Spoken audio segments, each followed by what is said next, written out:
안녕하세요. 30대 초반 주부예요. 결혼하자마자 허니문 베이비가 생겨 신혼에 대한 기억이 없이 빠르게 현실에 뛰어들었어요. 신혼 1년은 즐기고 아이를 낳고 싶었거든요. 임신하면 10개월을 품고 있으니까 나름 신혼은 신혼이었죠. 입덧이 심해서 초반 5개월은 거의 먹지 못했지만요.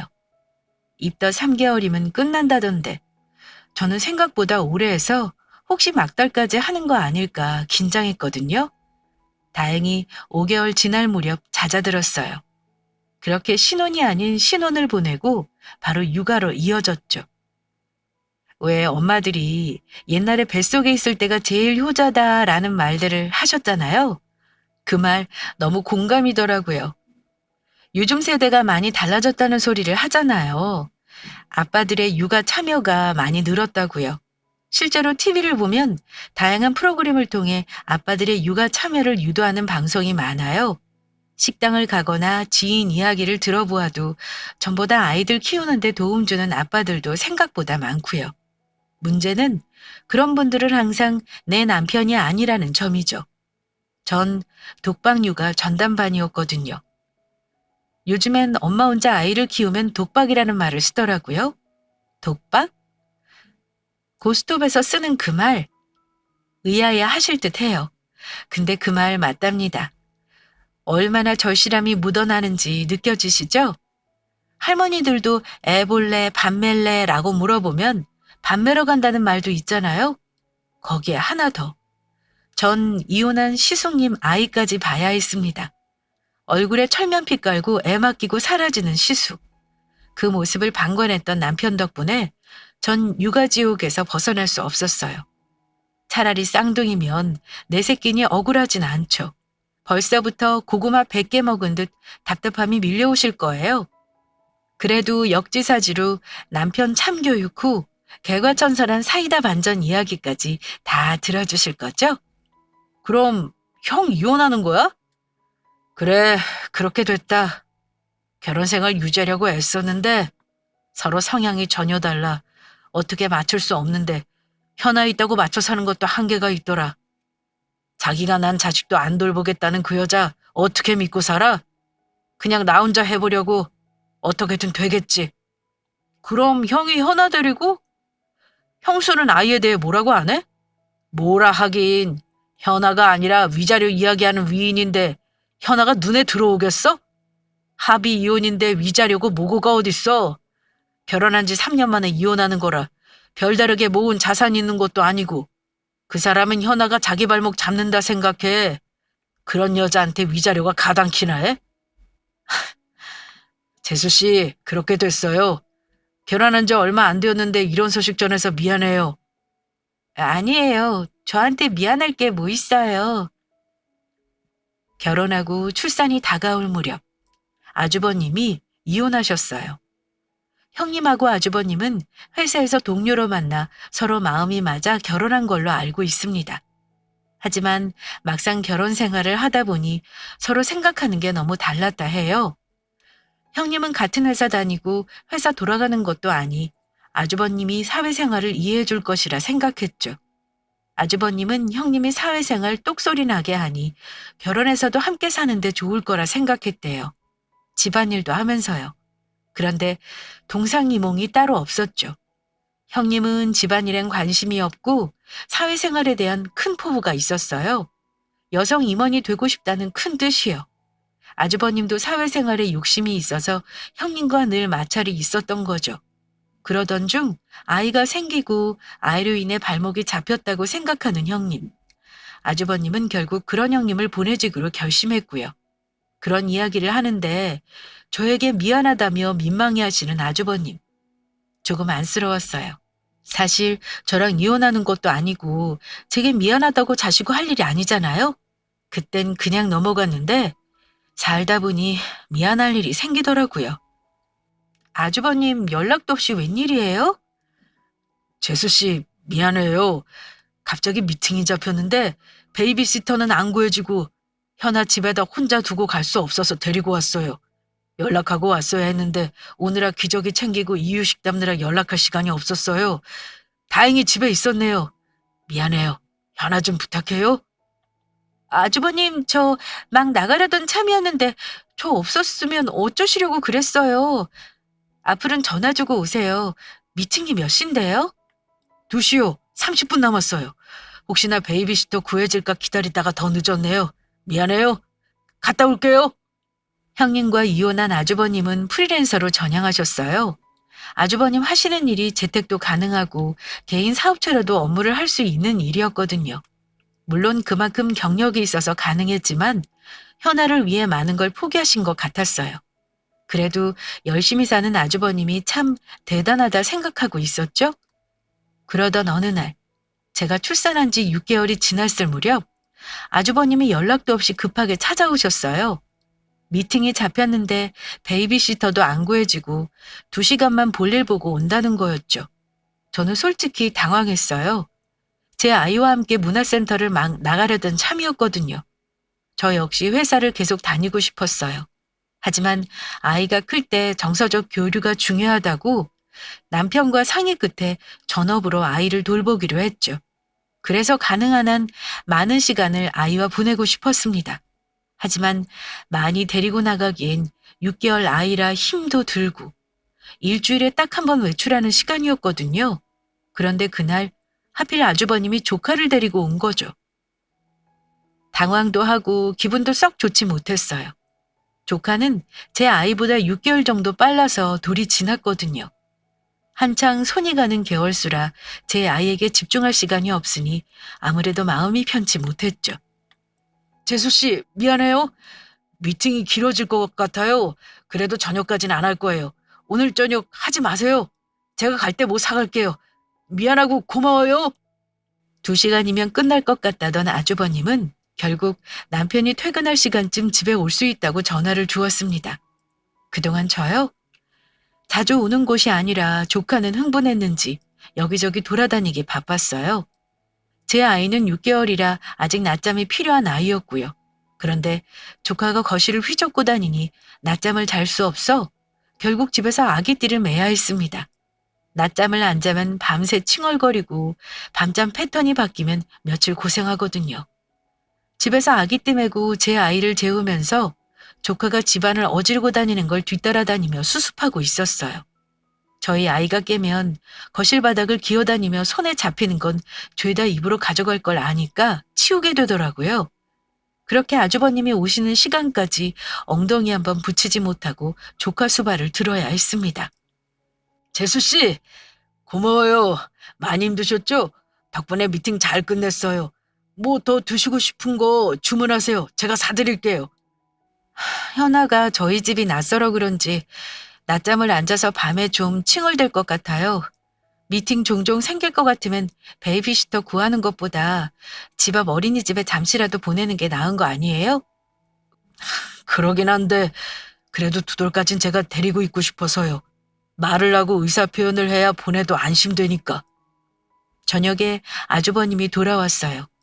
조카 보는 거 힘들지 않냐고 물어보는데 힘들다 대놓고 말하기도 뭐하고 그렇다고 안 힘들었던 게 아니니 빈말로 괜찮다는 말도 못하겠더라고요. 그래서 그냥 애둘러 말했어요. 잠깐이라도 밖에 있어봐야 하면 반나절이라도 어린이집 보내는 거 어떠냐고요. 그랬더니 아주버님은 생각 안 해본 거 아니지만 되도록 2돌까진 혼자 힘으로 버티고 싶다고 하셨습니다. 그 마음은 대단하다고 칭찬하고 싶지만 사실 전업으로 아이를 전담하는 것도 쉬운 게 아니잖아요. 그런데 집에서 재택근무를 하며 아이를 돌본다는 거 사실상 힘들다 생각했어요. 미팅이라도 있는 날이면 이렇게 저에게 맡기고 갈까 미리 걱정이 들기도 했고요. 그런데 그런 저의 의사와 상관없이 남편은 아무 문제 없단 듯 이야기했습니다. 그래, 형. 어린이집 보니까 제대로 된 선생님 만나야 하더라. 말해도 밀고 때리면 속수무책이고. 형이 이왕 수고하기로 한 거 베이비시터 구해서 집에서 함께 보면 마음 놓이고 좋지. 그리고 정 안 되면 간간히 우리 집에 애 맡겨도 되고 어차피 제이가 집에서 애 보고 있는데 남한테 맡기는 것보다 마음도 낫지 안 그래? 빈말이라도 고맙다. 애 키우는 게 얼마나 힘든데 너는 몰라서 그래. 그래도 말이라도 그렇게 해주니 남보다 낫다. 속 없는 남편이 아예 대놓고 맡길 데 없으면 저한테 맡기라는 말을 하더라고요. 저는 어이가 없었죠. 그래도 아주버님이 애 보는 게 힘들다는 걸 아시는지 빈말이라도 고맙다고 표현을 해서 저는 정말 그런 줄 알았거든요. 그런데 아니었습니다. 말로는 베이비시터가 안 구해진다는데 제가 볼 땐 구할 생각이 없는 것 같았어요. 오히려 그걸 빌미로 저에게 부탁하는 형식의 느낌을 받았거든요. 구하고 싶지만 한국 사람으로는 잘 안 구해진다. 연령대가 너무 젊어서 한 집에서 같이 있긴 부담된다 등등. 매번 제가 사람이 그렇게 안 구해지냐 물으면 이유도 달랐습니다. 결국 본의 아니게 일주일에 적어도 두세 번은 제가 조카를 보게 되었죠. 제 인내심에도 한계가 점점 차오르고 있었습니다. 제수 씨 미안해요. 일을 적당히 받으려 하는데 제가 하는 일이 또 언제 어떻게 될지 모르니까 자꾸 외부 일정이 생기네요. 제수 씨한테 미안한 거 아는데 생각처럼 베이비시터도 안 구해주고 미안해요. 그래도 제수 씨가 현아 봐주니까 제가 마음 편히 밖에서 일을 볼 수 있네요. 이번 일 잘 되면 제가 근사하게 한턱 쏠게요. 고마워요. 아주버님, 저한테 근사하게 한턱 안 쏘셔도 돼요. 현아 베이비시터나 구하세요. 정 안 구해주면 제가 따로 알아볼까요? 아니에요. 제가 쓸 사람이니 제가 알아봐야죠. 또 구인 공고 저희 동네 올렸으니까 곧 연락 오겠죠. 여튼 고마워요. 다녀올게요. 제가 지금 누구랑 살고 있는 건지 모르겠다는 생각이 들었습니다. 집에서 30분 거리에 있는 아주버님을 이렇게 자주 볼 줄 알았을까요? 그리고 이렇게 현아를 저희 집에 맡긴 날이면 저녁도 꼭 먹고 가셨어요. 저녁이면 저는 식사를 사주지 않으셔도 그냥 쉬고 싶은데 말이죠. 그렇게 3개월 정도 계속되니 저도 더 이상 못하겠다 싶었습니다. 처음엔 마음에 안 들어도 솔직히 아주버님 지금 상황에 안쓰러워 보였어요. 그리고 아이 보는 게 힘들다는 걸 아시니 적어도 염치는 있겠다 싶었죠. 그런데 호의가 계속되니 당연한 줄 안다는 그 심리가 맞았습니다. 당신 자식 다른 사람에게 맡기는 건 불안해서 못하겠고 염치불구하고 저에게 맡긴다는 거 저도 이제 알았거든요. 조카가 오는 날이면 제 아이는 뒷전으로 밀려나기 일쑤였어요. 개월수 차이도 있지만 조카는 뭘 먹었는지 덩치도 훨씬 크고 힘도 저희 애보다 강했습니다. 밀치고 꼬집고 걸어다니니 귀엽다고 표현해주는 것 같다가 어느 순간은 또 꼬집더라고요. 아무래도 한 치 건너 두 치라고 제가 제 아이를 더 예뻐한다는 걸 조카도 아는 것 같았습니다. 차별하려고 차별하는 게 아니라 저절로 그렇게 되는 부분이니까요. 그렇다고 차별을 했냐 물으신다면 어떻게 그래요. 오히려 더 신경 쓰느라 저희 애는 아기띠 매여서 말도 제대로 따뜻하게 못 듣죠. 아기띠 매는 것도 조카에게서 제 아이를 보호하기 위함인데 아마 어린애 눈에는 그게 사랑으로 보인 것 같아요.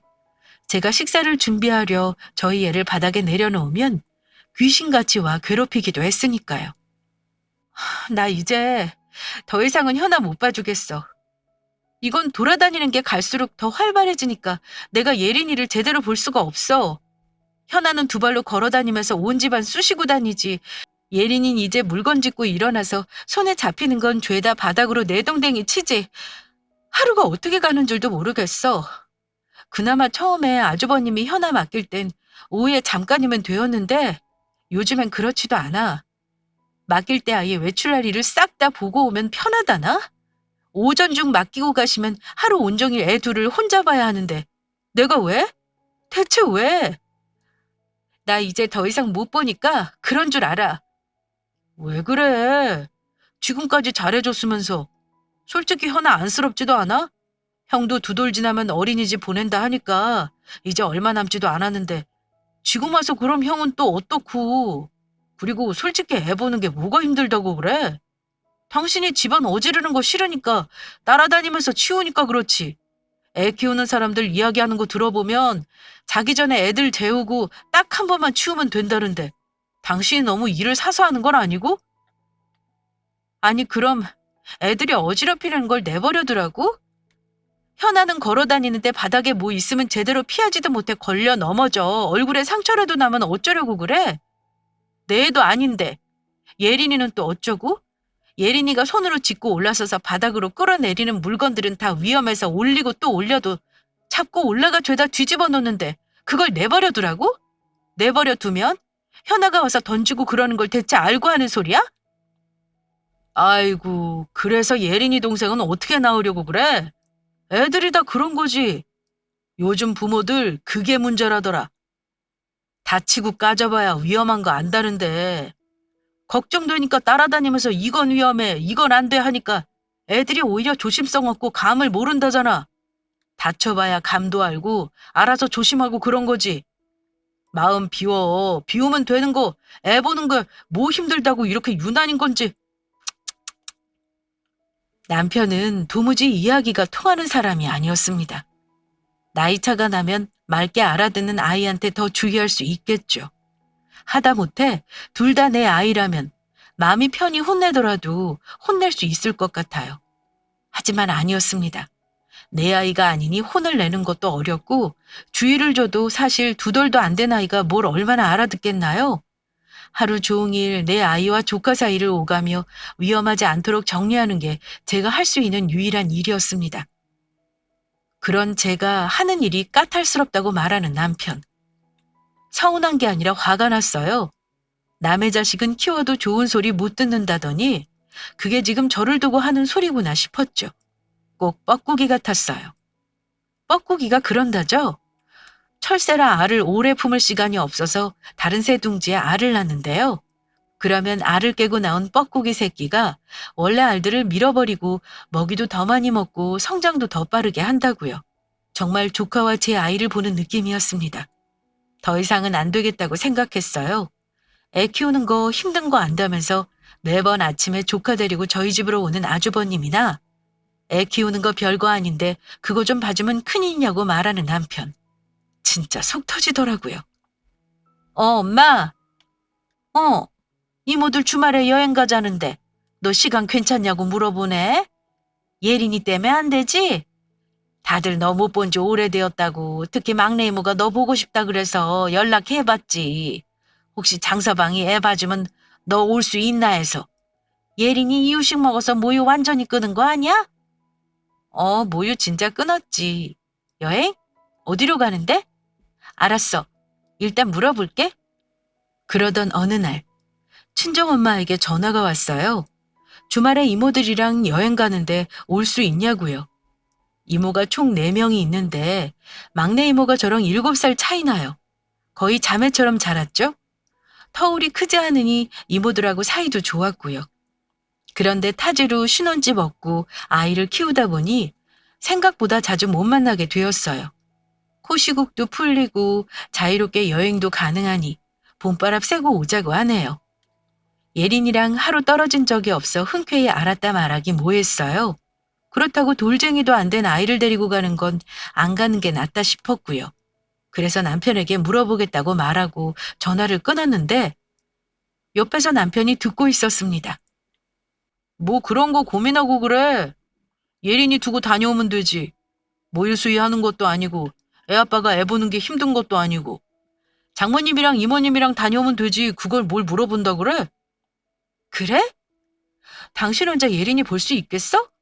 한 번도 애 본 적 없잖아. 주말에도 예린이 온전히 풀로 본 적 없으면서 웬일이래? 그럼 나야 고맙지. 그래 그럼 엄마한테 간다고 전화한다? 그래 갔다 와. 애 보는 게 뭐가 힘들다고 그 난리인지. 가서 바람도 쐬고 기분도 풀고 와. 그리고 내려간 김에 일주일 있다 와. 다음 주 형이 현아 맡기면 현아도 내가 볼게. 휴가 내면 되지 뭐. 하도 자기가 죽는 소리 하니까 내가 특별히 휴가 주는 거야. 다녀와서 딴소리 말고 현아 두들 때까지만 수고하라고. 알았지? 엄마, 나 가도 된대. 장서방이 혼자 애 본다고 하는 거지 뭐. 알았어. 금요일 저녁에 내려갈게. 토요일 아침에 이모들이랑 함께 움직이면 되는 거지? 그리고 나 이번에 내려가는 김에 일주일 있다 올 거야. 그런 줄 알아? 흔쾌히 남편은 친정엄마와 여행을 다녀오라고 했어요. 애 보는 거 힘들지도 않은데 그렇게 유난더니 그거 이틀 못 보겠냐고 큰소리 치더라고요. 거기서 더 나아가 다음 주 휴가 낼 테니 아예 친정에서 일주일 쉬다 오래요. 그렇게 죽는다고 소리치니 못 이기는 척 아이 봐주겠다고요? 대신 갔다 오면 조카 두 돌 때까지 몇 개월 안 남았으니 형이 아이 봐달라고 할 때 별다른 말 안 하고 봐주라고 하더라고요. 그러던 말던. 애 보고 나면 그런 말 싹 들어갈 테니 대꾸도 안 하고 기회는 이때다 싶어 알겠다고 했습니다. 사실 걱정이 안 된 건 아니에요. 한 번도 아이 두고 간 적 없고 함께 있는 주말에도 남편 역시 온전히 아이를 본 적 없거든요. 대체 무슨 배짱으로 애를 혼자 본다고 하지? 걱정이 된 것도 사실이에요. 근데 맘카페에 보면 죽이 되던 밥이 되던 믿고 맡겨야 한대요. 그렇지 않으면 애 볼 생각도 안 하고 정말 애 보는 거 쉽다고 생각한다고요. 그래서 저도 에라 모르겠다 결심하고 친정엄마와 이모들과 여행을 계획했습니다. 남의 새끼도 아니고 지 새끼인데 굶기게 하겠어? 하는 생각까지 했어요. 그리고 한 끼 굶는다고 크게 이상 생기는 거 아니니까 기대하지도 않기로 했죠. 그렇게 걱정 반 설레임 반 여행일이 다가왔습니다.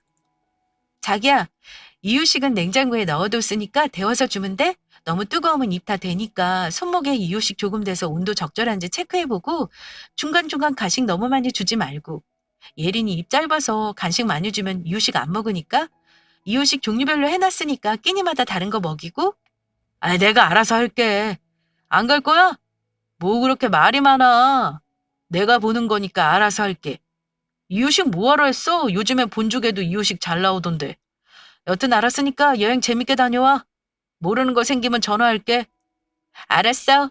예린이 낮잠 1시간 이상 재우지 마. 그리고 1시 전에 낮잠 재워야 밤에 잘 자. 알지? 걱정 마.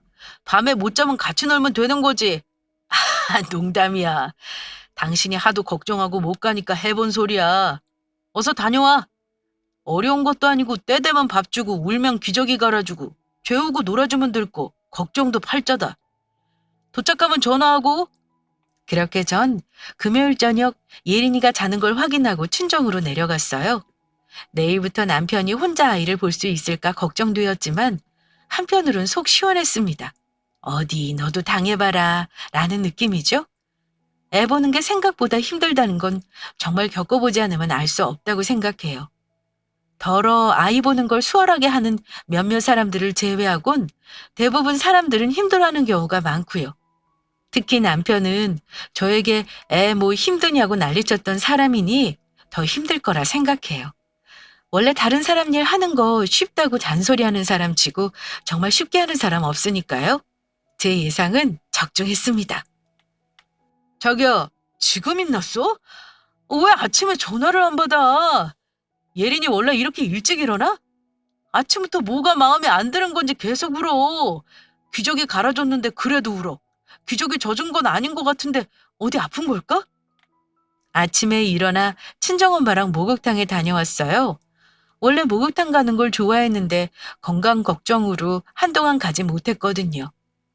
이제 자유로워진 분위기로 여행 가기 전 오랜만에 엄마와 단둘이 이야기도 할 겸 해 뜨기 전부터 사우나에 갔다 온 거죠. 그렇게 목욕을 마치고 나온 시간이 8시였을 거예요. 아침부터 남편한테 전화가 오더니 예린이가 일찍 있나 계속 운다는 겁니다. 기저귀가 젖었나 살펴봤는데 젖지도 않았고요. 그래도 어딘가 불편한 것 같아 안고 달래는데 도무지 잦아들 기미가 보이지 않아 저에게 전화했대요. 혹시 아픈 걸까 그제서야 열을 재본다고 그러더라고요. 자기야 진정해. 예린이 아픈 거 아니야. 아마 배고파서 그럴 거야. 아침에 유독 배고픈 날이면 칭얼대는 게 있거든. 아직 8시면 이유식 먹이긴 좀 이른 시간이긴 한데 요즘 클려는지 먹는 양도 늘었어. 이유식 대표해서 먹여봐. 이유식 부족한 거 같으면 더 데워주고 아니면 과일 같은 거 얇게 잘라서 주면 잘 먹어. 그래? 배고파서 우는 거라고? 아침에 일어나자마자 밥을 먹어? 그래, 그런가 보다. 열은 없는 것 같거든. 알았어. 난 또 뭔 일 난 줄 알고 전화했지. 그거라면 걱정 마. 잘 먹일게. 알았어, 끊어. 요즘 걸음마 연습에 접어들었는지 먹는 양이 늘었어요. 매일 일어나 배고프다고 칭얼대는 건 아닌데 아침부터 배고프다고 칭얼대는 날들이 늘고 있었죠. 늘 그랬던 건 아니라 별다르게 남편한테 말하고 오지 않았어요. 근데 하필 제가 집에 없는 날, 전과 다른 패턴을 보이니 남편이 당황한 거죠. 저에게 되도록 전화 안 하고 싶어서 30분 이상 아이와 씨름한 것 같았습니다. 어르고 달래고 비 맞춰주려고 안아도 보고 할 수 있는 모든 걸 한 모양이에요. 그래도 울음을 그칠 기미가 안 보이자 저에게 전화한 거죠. 저는 배고플 수 있다는 이야기를 했어요. 그랬더니 그제서야 남편도 그 생각 안 한 거 아니지만 혹시 싶었대요. 일어나자마자 밥을 먹기엔 이른 시간이라 아픈가 싶었다고요. 알았다며 재빠르게 전화를 끊는 남편을 보자 저도 모르게 웃음이 나왔습니다. 흥, 이제 시작이야. 까탈스런 우리 예린 공주님이 얼마나 손이 많이 가는데 그래도 당신은 다행인 줄 알아. 거기에 현아까지 와봐. 엉덩이 붙일 틈도 없을걸? 그래도 예린이만 보면 되니까 이제 시작이다. 흥! 생각할수록 너무 웃겼습니다. 주말에도 제가 집안일하면 아이 보는 둥 마는 둥 했거든요. 대부분 이유식을 먹인 이후 낮잠을 자고 난 후처럼 기분이 좋을 때였어요. 육아해보신 분들은 아마 아실 겁니다. 하루 중 그나마 숨 돌릴 수 있는 시간이라는 건 말이죠.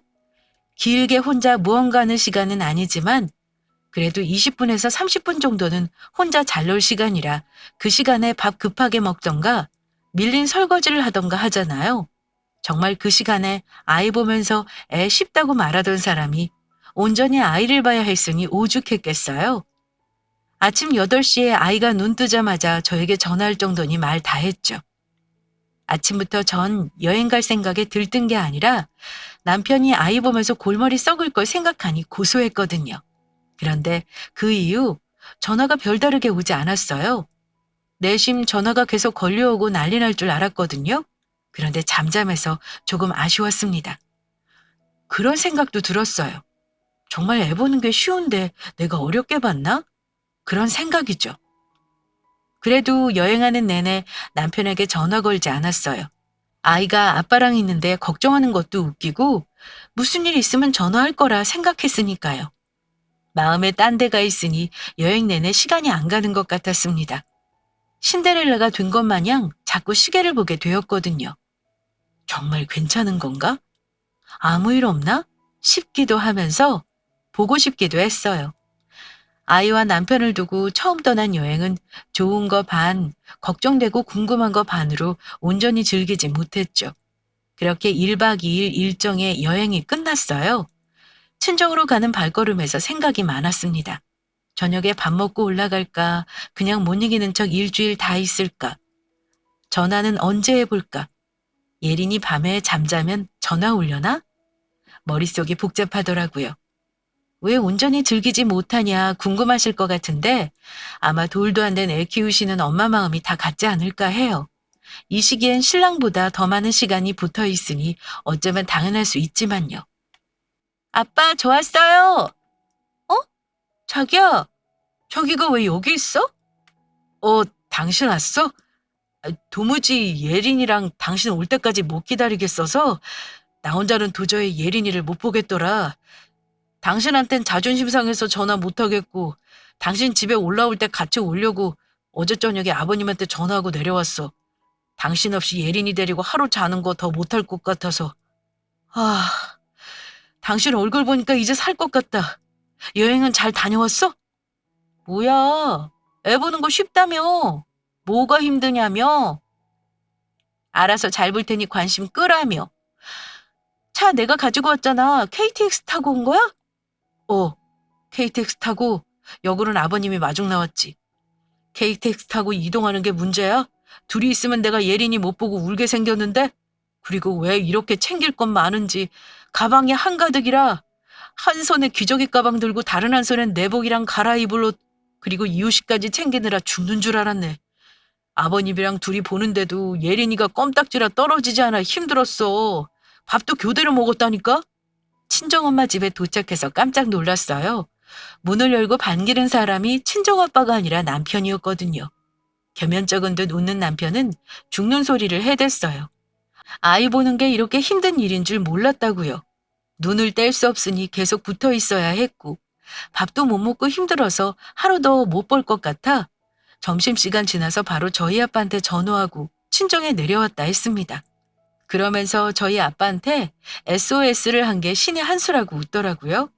어찌나 어이없던지 제 눈치를 살피며 오늘 저녁에 올라가는 거지? 라고 묻습니다.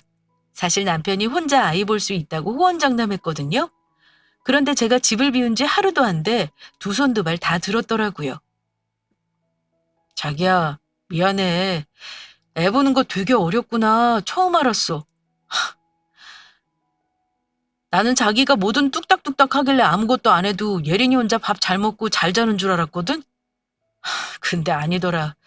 이건 눈만 떼면 어디 부딪혀서 오니까 눈을 뗄 수 없고, 물건은 죄다 바닥에 쏟아놓고, 물고 빨고 있으니 안 치울 수 없고, 낮잠은 또 왜 쥐꼬리만큼 자는지, 엉덩이 붙이고 밥 한 번을 먹을 수 있어야지. 내가 미안해. 잘못했어. 나 당신 없이 예린이 일주일 볼 자신 없어. 같이 올라갈 거지? 애 보는 거 쉽다며.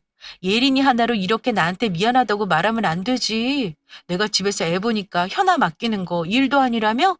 한 명 보나 두 명 보나 같다며. 오히려 애 둘이면 지들끼리 노니까 힘들지 않고 쉴 시간 있어서 더 낫다며. 왜 그래? 현아 두 돌 얼마 안 남았으니 그때까지만 힘들지 않으니 맘 좀 써달라며. 당신 나에게 했던 말 기억 안 나? 내가 철없이 굴었네. 미쳤지, 미쳤어. 예린이 하나 보는 것도 힘든데 현아까지 절대 못 봐주지. 여보, 진짜 힘들었지? 내가 잘못했어. 이렇게 힘들 줄 알았나? 말이 통해야 둘이 놀던 말던 하는 거지. 여기에 휘젓고 다니는 현아까지 있는다 생각하면 아우, 못해, 못해. 잠깐, 자기야 기다려봐. 형, 나야. 이제 앞으로 현아 못 봐줘. 내가 하루 예린이 봤더니 애 둘 절대 못 보겠더라. 무슨 일이 있어도 현아 못 봐주니까 형이 미팅 갈 때 업고 가던 알아서 해. 제이한테 절대 맡기지 마. 나도 이혼하는 걸 보고 싶지 않으면. 알았지? 그만큼 했으면 제이도 할 만큼 했어. 서운하게 생각 마. 끊는다 형. 저에게 정말 싹싹 비는 신랑을 보니 코웃음이 났습니다. 저는 조카까지 본 것도 아니면서 그렇게 말하는 거 아니라고 비꼬았죠? 그랬더니 제 앞에서 아주버님께 바로 전화를 걸었어요. 그리고는 다신 조카 못 봐주니 그런 줄 알라고요. 아주버님 뭐라 했는지 모르지만 오늘날은 남편이 애를 보니 애 둘은 절대 못 본다고 하나도 벅차다고 기겁을 했습니다. 내 새끼 내가 보는 것도 힘든데 저에게 조카까지 보란 소리 절대 못하겠다고요. 지금껏 몇 개월이라도 봐준 거 그걸로 할도리 했다고 생각하니 그 이상은 바라지 말라고 선을 그었습니다. 옆에서 보는데 속이 다 시원하더라고요. 직접 아이를 키워보니 완전 새 사람이 되었어요.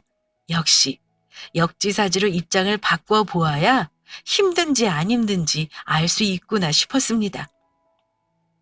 자기야, 예린이 낮잠 자면 내가 이유식 먹이고 놀고 있을게. 2시간이라도 유압 카페라도 나갔다 와.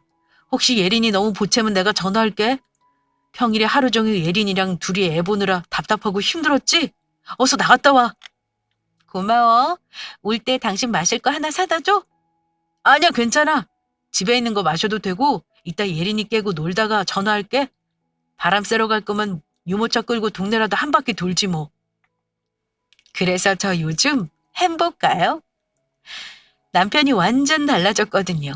예전엔 애 보는 게 뭐가 힘드냐고 저를 타박하던 그 모습이 온데간데 없이 사라졌어요. 이젠 평일에 1시간도 마음대로 하지 못하는 거 너무 잘하니 주말에 자기가 애 본다고 2시간이라도 어디 가서 코에 바람이라도 넣고 오래요. 예전엔 집 앞 잠깐 나가는 것도 엄청 눈치 줬거든요. 그런데 이젠 제가 별다르게 말 안 해도 저에게 자유시간을 주게 되었답니다. 그래서 지금은 모두 행복한 상태예요. 전보다 남편의 육아 참여도가 많아지니 딸아이도 아빠를 많이 따르거든요. 아무래도 하루 종일 엄마랑 붙어 있고 아빤 퇴근하고 평일에도 3-4시간 보는 게 전부니 대면대면했어요. 그 3-4시간도 온전히 아이랑 노는 시간이 아니었으니까요. 그런데 그 일이 있고 아이와 놀아주는 시간, 밥 먹이고 씻기는 시간 등등 남편이 전담해서 도와주려는 부분이 많이 늘었어요. 그런 덕분에 아이도 아빠랑 있는 시간을 어색해하지 않게 되었답니다. 남편이요? 전에는 시간 지나면 아이가 스스로 큰다 생각했던 입장이라면 이젠 딸 부부가 다 되었어요. 붙어 있는 시간이 늘고 관심 갖고 아이를 쳐다보니 커가는 거, 옹알이 하는 거 하나하나 눈에 담으며 너무 예쁘다고 난리예요. 저 역시도 육아에 대한 스트레스가 줄어드니 남편에게 더 잘하고요. 조카가 어떻게 되었는지 궁금하시죠? 아주버님은 본가에 내려가 시부모님과 함께 살아요. 여러모로 고민했을 때 그게 제일 합당한 것 같다고요. 베이비시터를 구한다던 아주버님은 대신 집안일을 도와줄 이모님을 구했어요. 조카는 시부모님을 모시고 집안일을 도우미가 하는 형식이죠. 그래서 아주버님도 시부모님도 모두 만족하는 결과를 맞이했답니다. 웃기죠? 다들 못하는 게 아니라 안 하고 있던 거예요.